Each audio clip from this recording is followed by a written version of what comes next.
She returned to Japan to thank him, but the man who saved her was already gone. In his place, two children, carrying a silence far heavier than their years. She came to repay a debt, but found herself in the middle of one she could never walk away from.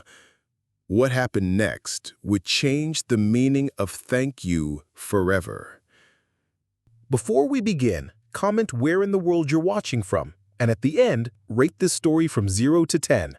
Enjoy! The GPS signal had died 20 minutes ago, leaving only the narrow dirt road ahead, twisting between fields and the soft hum of summer cicadas. The black Mercedes looked almost wrong on that narrow dirt road, like it had taken a wrong turn from a Tokyo dealership and ended up in the past. Its tires bumped over potholes that had doubled in size since the last time she'd seen them.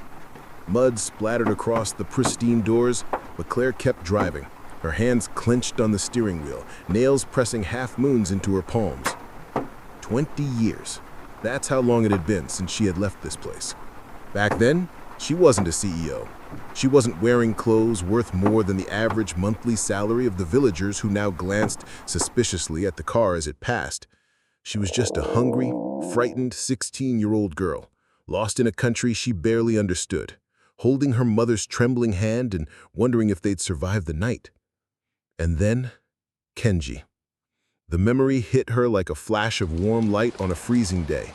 A man in dusty work clothes, standing under the rain with an umbrella too small for the two of them. A steaming bowl of curry in his calloused hands. He didn't ask questions, didn't want explanations. He just fed her. She had promised herself something that day, that she would come back, that she would find him, that she would thank him.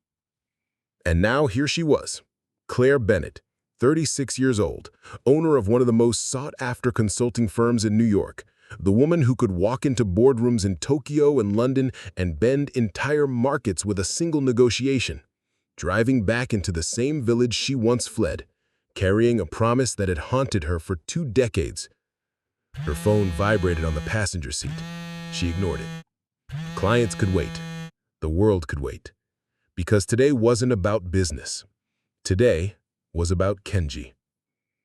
She rehearsed the words she had imagined for years.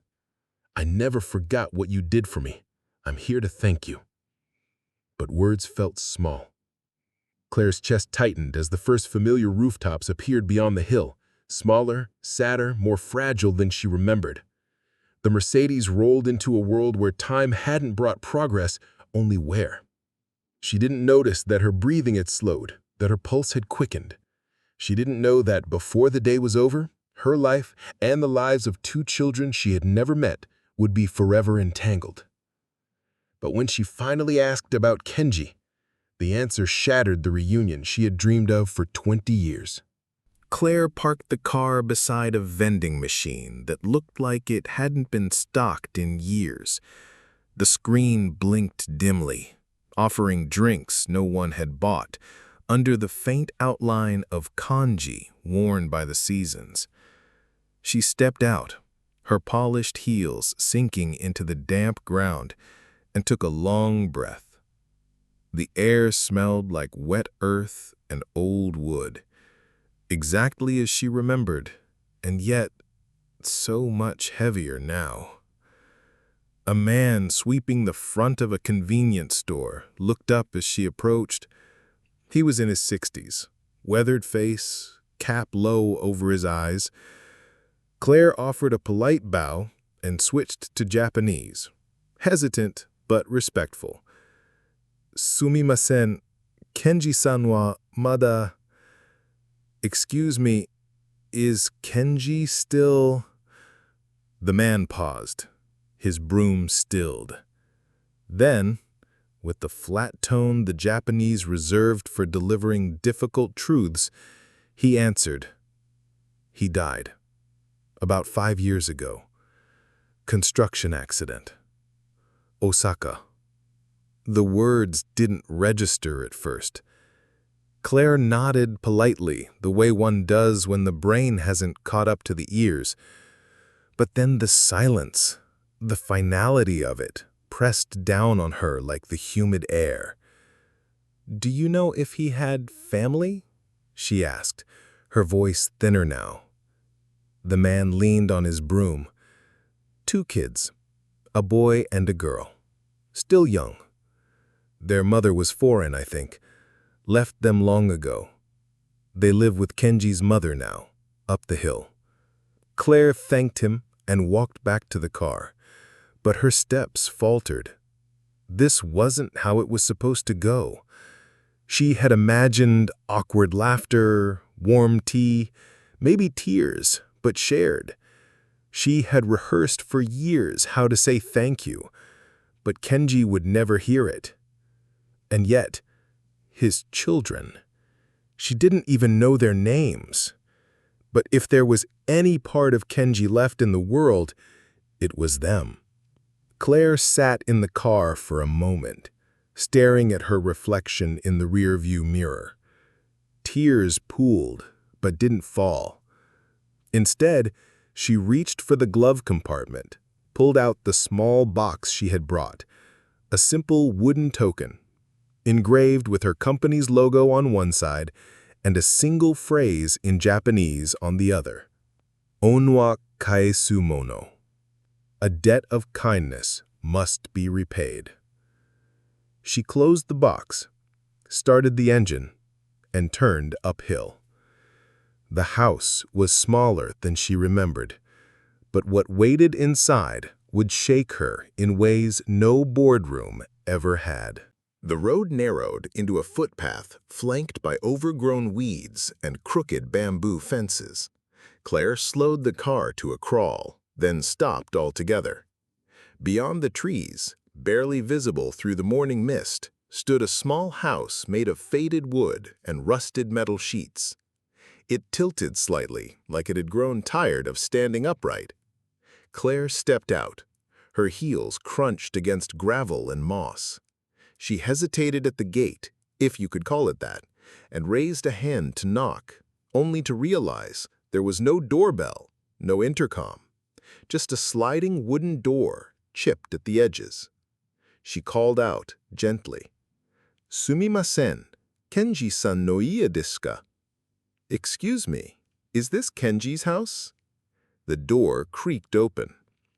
An old woman emerged, hair tied in a silver bun, eyes sharp beneath a wrinkled brow, back slightly bent but unmistakably proud. She wore a plain gray apron, her hands dusted with flour or perhaps garden soil.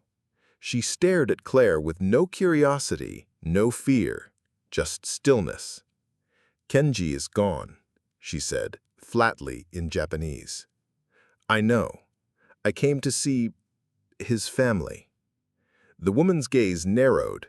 She stepped outside as if to block the entrance. Behind her, 2 small faces peeked out from the shadows of the house. A boy, about 10, stood protectively in front of a younger girl. He wore a tattered sweatshirt with sleeves too short. His eyes locked onto Claire's, unblinking. The girl clutched a stuffed animal, its fur worn and ears barely intact. Her face was pale, lips slightly parted in quiet caution. Claire offered a gentle bow, lowering herself slightly to meet their height. She said softly, "I knew your father, a long time ago. He helped me when I had no one." Silence. The old woman didn't invite her in. The children didn't move. Claire reached into her coat pocket and pulled out a small box of American chocolates, elegant, wrapped with a gold ribbon. She held it out, not to the grandmother, but directly to the boy.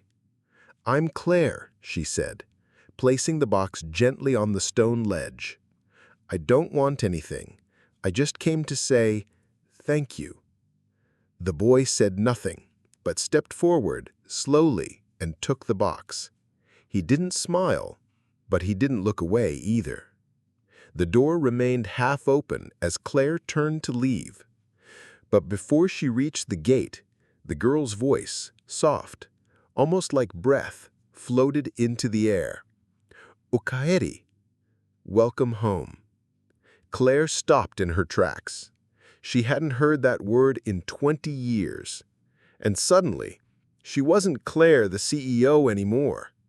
She was the girl with muddy shoes, standing at the edge of kindness.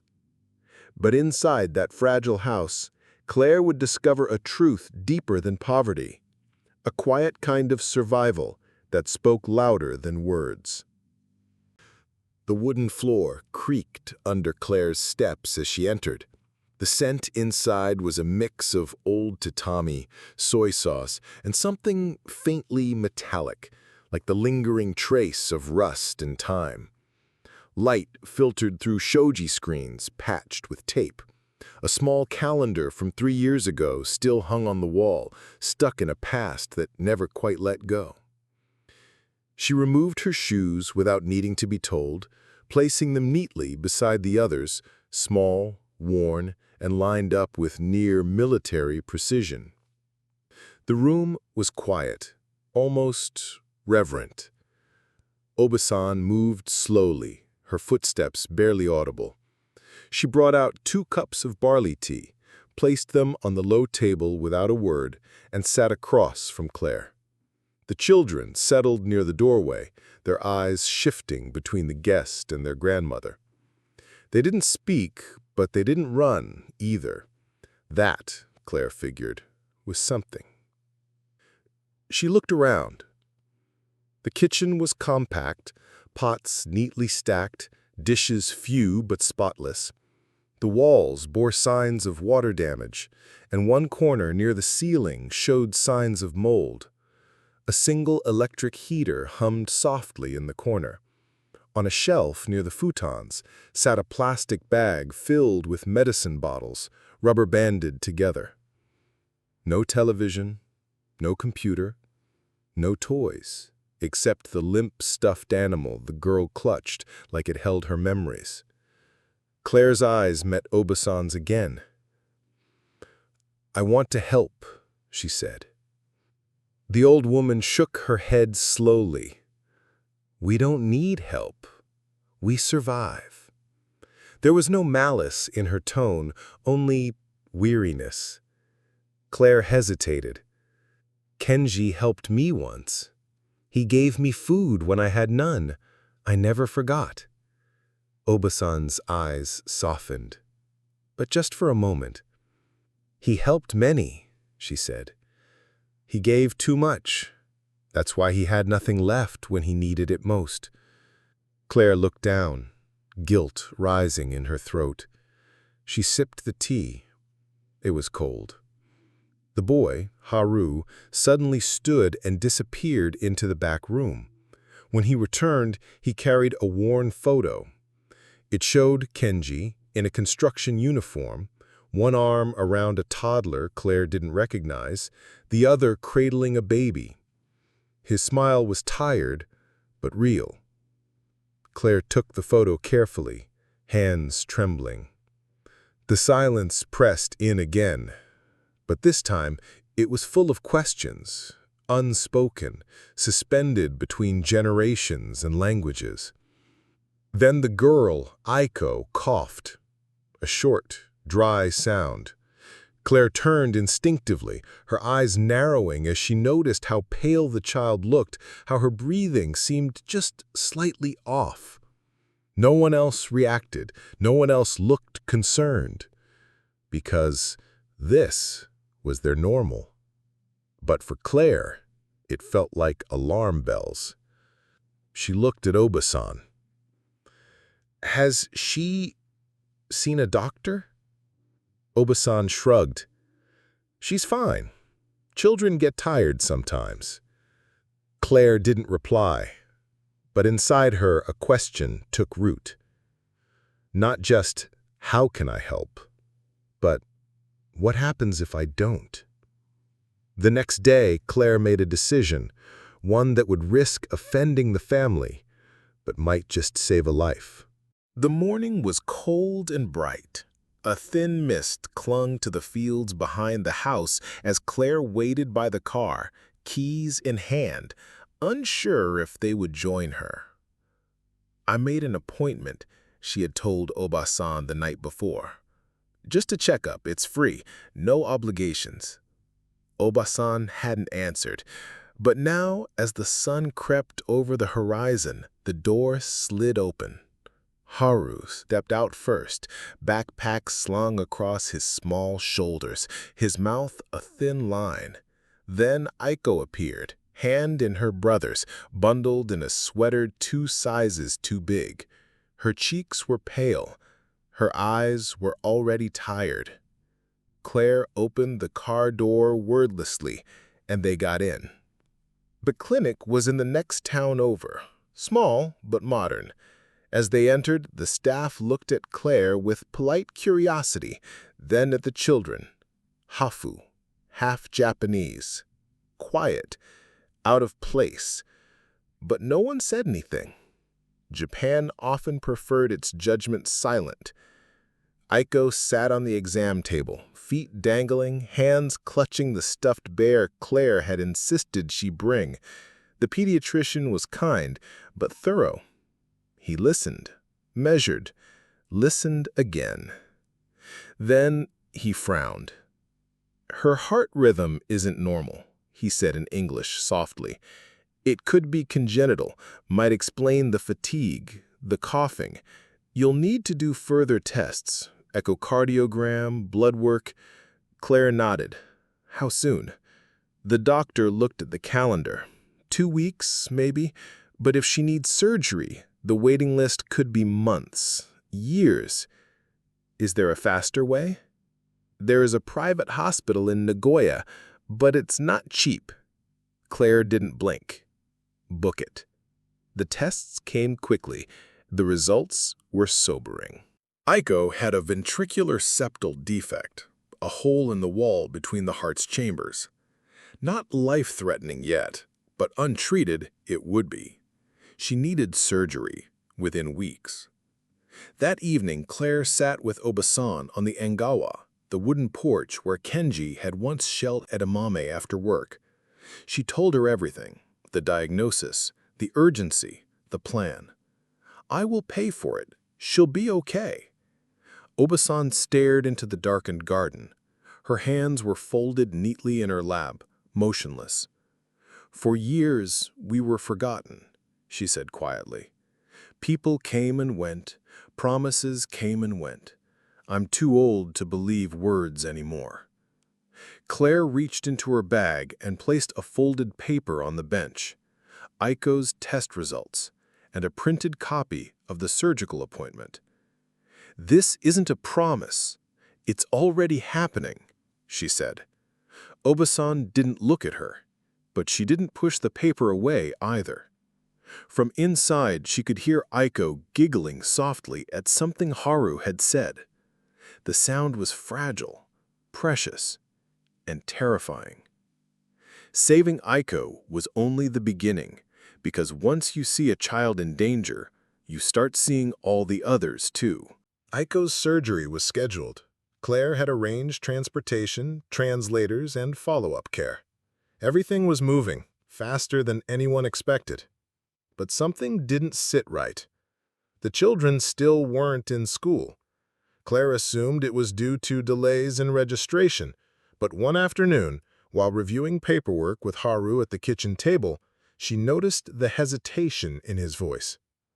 "They said, 'We can't go,'" he muttered. "Who said that?" Claire asked gently. "The principal. He said there's no space and—" His voice trailed off. Claire's chest tightened. "And?" "He said maybe it's better if we stay home because people talk." Claire didn't respond right away. Her hands curled slowly into fists under the table. She asked Obasan that evening. The old woman looked away. "We tried before. People see Haru's face, Aiko's name. Their mother was Gaikokujin, a foreigner. That's enough for whispers, enough to get us lost in the paperwork." Claire stared at the wall, at the faded photo of Kenji with his arms around the 2 children, a man who had worked his whole life, paid his taxes, raised his kids, and yet had left them to a world that didn't know what to do with them.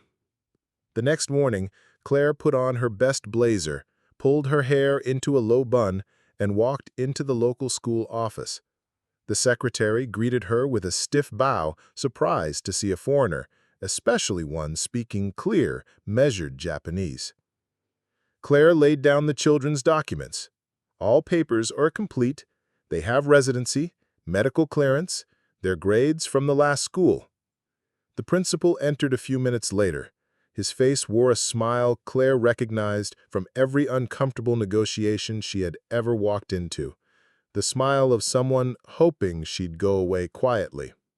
"We are reviewing many applications," he said, "but perhaps these children would be more comfortable in a specialized program."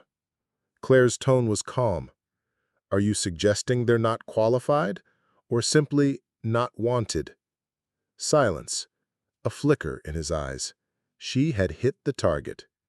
By the end of the week, Haru and Aiko were enrolled. Not in that school, but in one Claire had found in the next district, a multicultural academy run by progressive educators. It meant a longer commute, but it meant dignity. On their first day, Claire tied Aiko's hair with a blue ribbon. Haru wore a second-hand backpack she had cleaned herself. As they walked toward the bus stop, hand in hand, Aiko looked back and whispered, "Will this one be different?" Claire smiled, but didn't answer, because she didn't know. But deep down, something had shifted. She had come to Japan to repay a debt. But the debt was growing, not because she owed more, but because she saw more. The more Claire gave, the more the village revealed. And soon, she realized Kenji's legacy was far bigger than she ever imagined. It started with a knock on the door. A woman in her 30s, hair tied back, apron still dusted with flour, stood with a nervous smile. "I heard you helped Aiko," she said. "My son has been coughing too. We haven't had the money for a hospital visit." Claire didn't hesitate. She made a call, arranged a consultation, paid for it discreetly. Then came the second visitor, then a third. An old man with failing vision who couldn't afford new glasses. A mother whose daughter had stopped speaking after being bullied in school. A boy who hadn't eaten a full meal in 2 days. The stories came in whispers. Soft, embarrassed voices afraid of sounding like beggars. But behind every whisper was a lifetime of endurance, a quiet collapse. Claire didn't broadcast what she was doing, but in a village where nothing stayed secret, word spread. Not just about the foreigner who paid for things, but about how she listened, how she looked you in the eyes, how she never asked for anything in return. One evening, Haru came to her with a folded paper he found in Kenji's old toolbox. It was a map, hand-drawn, marking homes throughout the village. Claire unfolded it on the table, confused. "What is this?" Obasan glanced over. Her voice was almost a whisper. "It's who he helped. Food, repairs, school fees. One envelope at a time." Kenji had never told her, never told anyone. He had been giving, always giving, quietly, invisibly. And now Claire saw it clearly. She wasn't repaying a debt. She was continuing it. But the more she gave, the more resistance she met, not from the poor, but from the comfortable.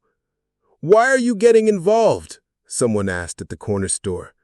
"You're not one of us," another said. "What's your angle?" Some local officials began to frown. A few school board members whispered that Claire was overstepping, that she was trying to change things.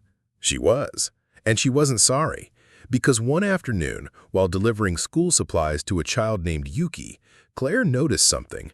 The girl's backpack was the same kind Haru had received, but this one had a handwritten note stitched into the lining.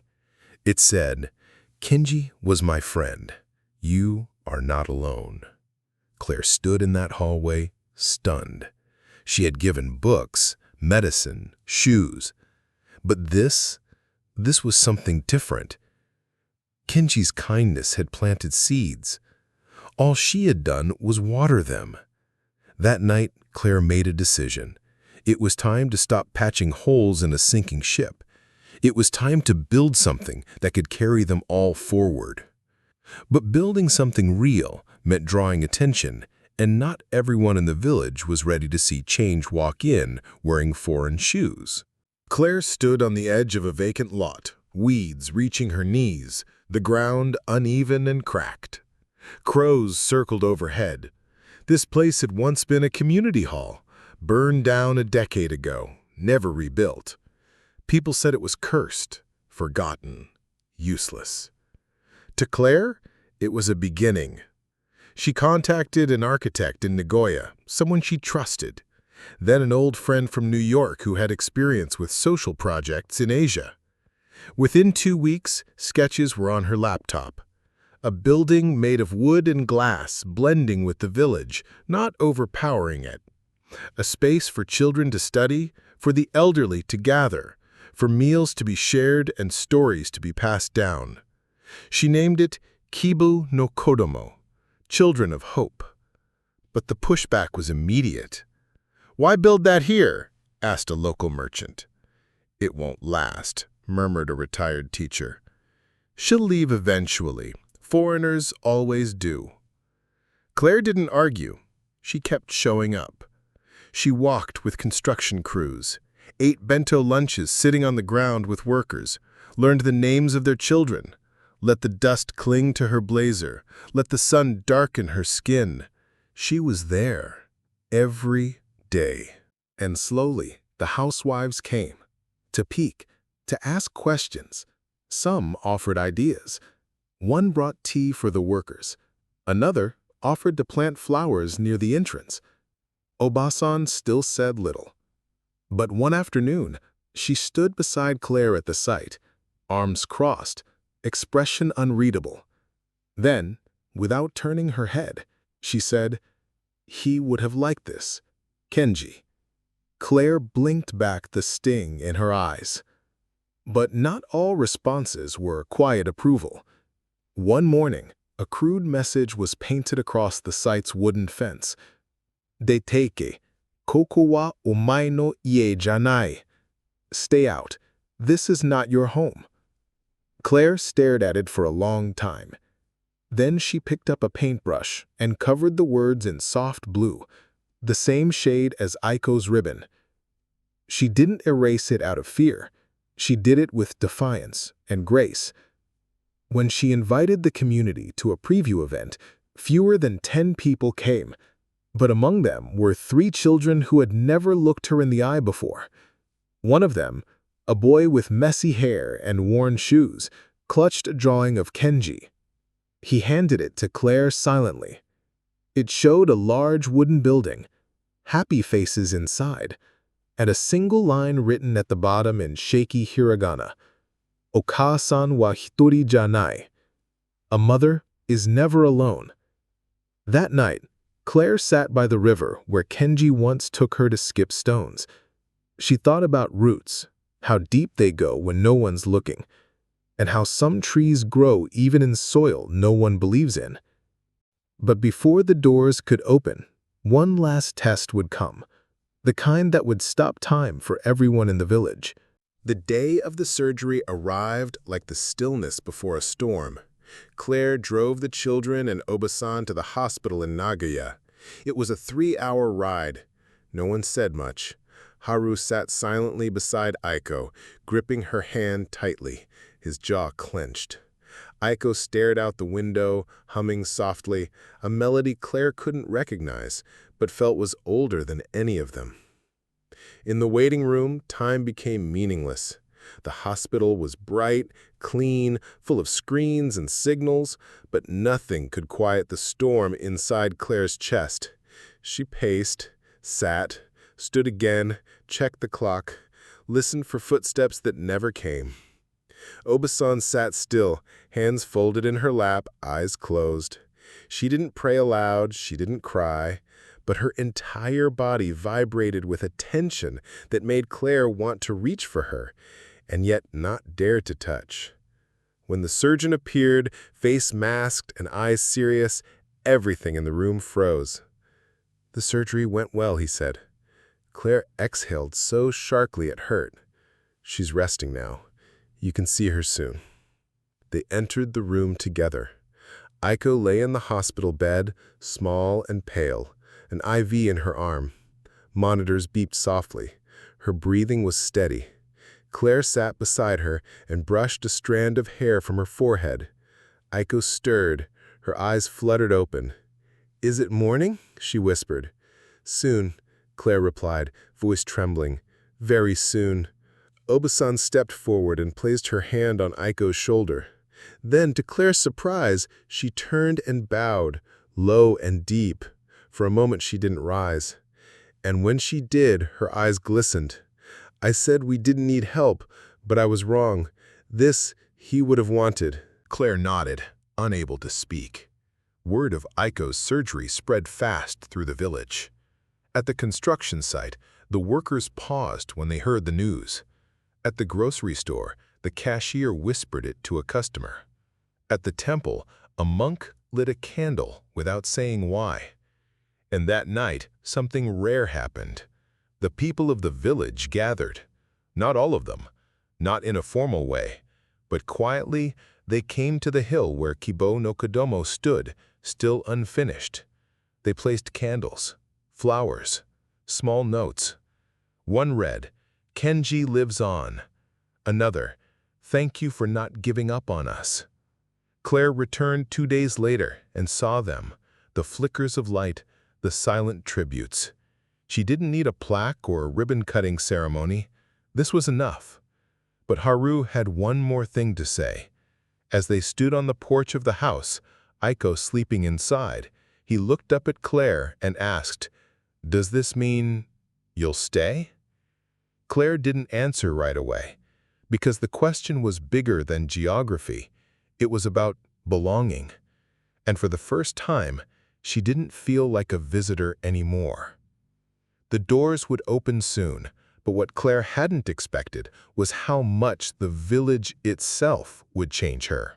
It wasn't a grand opening. No red ribbon, no cameras, just a cloudy Sunday morning, the kind that carries the scent of earth and quiet beginnings. The doors of Kibu no Kodomo opened for the first time. Inside, shelves were lined with donated books, some in Japanese, others in English, mats for reading, tables for learning, a corner with musical instruments that hadn't been played in years. Children came, shy at first, then running. Mothers brought onigiri wrapped in cloth napkins. One father offered to fix the sliding doors. An old man sat in the reading corner and began to teach kanji to a boy who had never seen his name written properly before.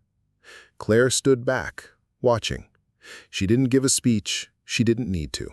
Haru walked beside her, notebook in hand. He showed her a drawing, the center surrounded by cherry blossoms with stick figures holding hands. "I want to build things like this," he said. I want to be an architect." Claire smiled. "You'd be good at it." Aiko tugged at her sleeve. "Can I be a teacher?" Claire kneeled down. "You can be anything." Later that afternoon, as the sun dipped behind the hills, Obasan brought out a small wooden box. She placed it in Claire's hands. Inside was an old photo, a copy of the one Haru had once shown her. But this one was different. It showed Kenji holding a baby on one side, and on the other, a young Claire, barely 16, smiling nervously beside him, curry bowl in hand. "I had forgotten," Claire whispered. "He didn't," said Obasan. "He kept it." Claire pressed the photo to her chest. Her eyes burned, but the tears didn't fall. Not this time. She walked to the back of the center where a tree had been planted, a cherry blossom, still young. She knelt, placed the photo inside a weatherproof frame, and buried it near the roots. "I'm not going anywhere," she said aloud. "To no one and everyone. Not anymore." From the hilltop, the village glowed. Soft lights from homes that once looked at her with suspicion, now waving as she passed. Children's laughter echoed across the fields. Claire had come to Japan to repay a debt. But what she built wasn't payment. It was return. Of kindness. Of presence. Of home.